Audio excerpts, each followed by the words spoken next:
Golf to Go is brought to you by the Hagen Oaks Golf Super Shop. Here's Frank LaRosa. I wonder what's in the mind of a club designer, Russ, that they know every year they're going to have to come out with a new model and they're going to have to improve it. And here you've done it again, 3 new models of irons from Callaway. And they all are pretty unique and quite different the way they're constructed. But to start out with the X2 Hot, Frank, this club is the first time we've actually gotten into flexing faces. Wow. A little bit. So some of that technology that's been in drivers for a few years, we've been able to put into an iron to actually get quite a bit more ball speed. Pretty unique. There's no visual technology where you can look back in the iron and see what's going on. So consumers have to dig a little deeper. But if you look at the casting of this club, this is actually part of the face, and it's really interesting. But the faces now do flex a little bit. That's so great. These, compared to last year's, on a monitor, the same hit are about a full club length longer on average than most of the stuff in the shop. That's a lot of distance. It's a lot of distance, yeah. About a half club length longer than ours, and on average with the competition, people can pick up almost a club length in distance. So, I love it. Yep.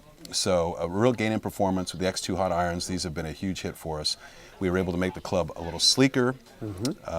The sole that we had last year is a little narrow, and the club still gets up in the air quicker and is a little more forgiving than last year. So better all the way around, really. Yeah, it's amazing the difference in club design and what the clubs look like now as opposed to the original perimeter weighted clubs and how big they were. And our original really Big nice. Bertha was in 1994 was a very, very thick club on the top. It was thick on the bottom, and so the technology has drastically changed since then. Yeah, that's nice to look at.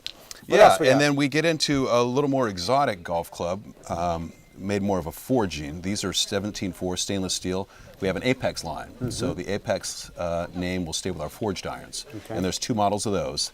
The standard Apex is a real unique design. This is actually a forged frame that has a carpenter steel face. Wow. And I've told you about that material before. Yeah. It's a little more resilient than stainless steel. It allows for a little more ball speed.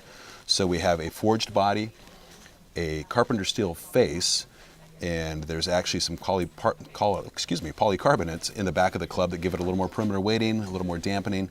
So this club actually gives you the forgiveness of a stainless steel perimeter club with the feel of forged. So a little more of an exotic golf club. Who's the player for that club?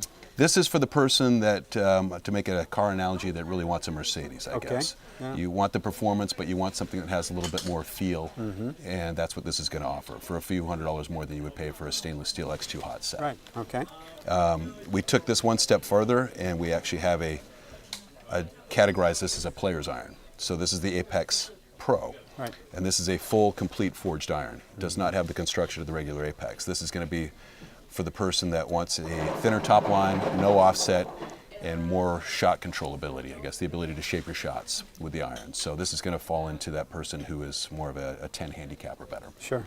So you'll have the X2 Hot, game improvement, really for a player from low single digit up to 30 handicap. You can really fit anybody into this one. Somebody that falls into that better player mid-handicap that wants a forged feel and a little more exotic golf club would go to Apex. And then for the more accomplished player, we have the Apex Pro. So actually, when you explain it, the mid-handicapper is not forced into the game improvement model. I mean, there are some choices. There are choices now, yeah. And the technology is such now where you can actually buy a good set of golf clubs. They have the aesthetics that let you really get better and play all the way down to a single digit without having to change your golf clubs anymore. That's what I'm going to do, get down to a single digit by not changing my golf clubs. I like that. Thanks, Russ. You're welcome. 3 new irons from Callaway Golf. Check them out. Thanks.